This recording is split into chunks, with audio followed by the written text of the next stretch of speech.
Basically as you all know that nowadays કેન્સરનો incidence વધી રહ્યો છે. એનું કારણ એક જ છે મિત્રો કે આપણી કેન્સર માટેના જે રિસ્ક ફેક્ટર્સ છે એ બેસિકલી રિસ્ક ફેક્ટર્સ મોડિફાયેબલ અને નોન મોડિફાયેબલ રિસ્ક ફેક્ટરમાં આપણે બેને ડિવાઈડ કરી શકીએ. તો એવા ઘણા રિસ્ક ફેક્ટર્સ છે.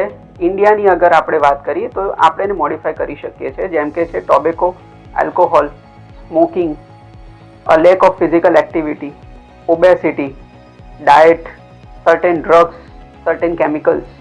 આ બધા રિસ્ક ફેક્ટર્સ એવા છે કે જેને આપણે આપણા ખુદથી આપણી જાતેથી આપણે મોડિફાય કરી શકીએ છીએ અને કેન્સરને બચાવી શકીએ છીએ.